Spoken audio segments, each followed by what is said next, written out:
How are you, BookTube? My name's Maria and welcome back to my channel MH Books after a 2 and a bit week break when I was with my family along the Wild Atlantic Way. Wild Atlantic Way is just the tourist name for the west coast of Ireland. So we did travel all the way from Kerry up to Clare in the Burren and as far north as Sligo. We didn't get to go to Dundoran. That's done in Donegal, even though I kept saying, can we go to Dundoran, can we go to Dundoran? But I think can we stop at this bookshop, can we stop at this bookshop? There's a bookshop I have to go in, may have exceeded my choice limits for the journey, if it's anything of a democracy. There will be a book haul coming up for the Wild Atlantic Way. I think there's 14 books, and then there will be, actually, I'm not sure if this one makes it 15 or 14, but I thought I'd start today with my poetry challenge. I'm going to film a few of these. This is the only one from the Wild Atlantic Way. This is the only one. This one is from Sligo. It's W.B. Yeats, who's a Sligo lad, and is buried in Sligo. So I'll read 3 of the poems.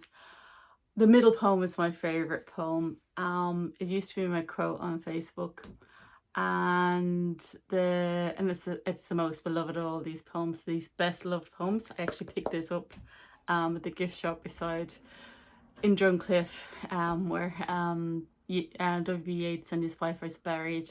I think his great granddad was the pastor there, so I mean it's an important church, that family. And I forgot what I'm saying now at this stage. I will read some of these, show you some images of Sligo, ending with the grave, and then after that I'll just do a quick vlog of some of the places I've been to Sligo. Trying to keep this underneath the upload speeds that are allocated to me by the IT gods. So without any further ado, let's start. Okay. So I'm going to read this. Hopefully this works. If not, I'll do it as a read over. I will arise and go now, and go to Innisfree, and a small cabin build there of clay and wattles made. 9 bean rows will I have there, a hive for the honeybee, and live alone in the bee-loud glade. And I shall have some peace there, for peace comes dropping slow, dropping from the vales of the morning to where the cricket sings. There's midnight's a glimmer, and a noon a purple glow, and everything's full of the linnet's wings. I will arise and go now, for always night and day I hear lake water lapping with the sounds by the shore. Boy, I land on the roadway or on the pavement's grey, I hear it in the deep heart's core. Written in London, about his the images hopefully I'm planning to show. It showed actually the lake that he was thinking about, but not Innisfree itself. And good, but not that good. And this was a poem that I had to read for my not intercert, I think it was a leaving cert. It was one of the certificates I had to do in school. One of the exams we had to do in school, and this is one of the ones we had to do. So I should actually know that by heart. Okay, so on to my favourite poem. So for this poem, you've got to imagine Sean Bean reading it.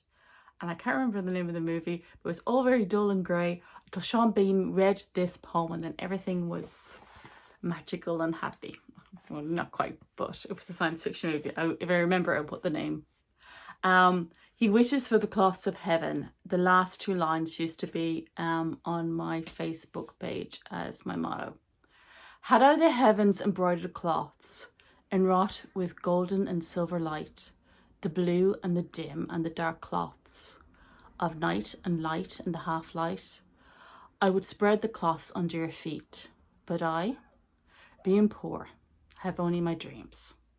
I have spread my dreams under your feet. tread softly, because you tread upon my dreams. And last poem, literally the last poem, you will see the image in my images too. It's of the gravestone. So this poem is not written by him except for 3 lines, which are engraved on his headstone. So it's called Under Ben Bulben. Ben Bulben is the mountain in Sligo. I'll show you an image of it now. So under Ben Bulben's head, in Drumcliff churchyard, Yeats is laid. An ancestor was rector there. Long years ago, a church stands near. By the road, an ancient cross. No marble, no conventional phrase. On limestone quarried near the spot, by his command, these words are cut. Cast a cold eye on life, on death, horseman pass by.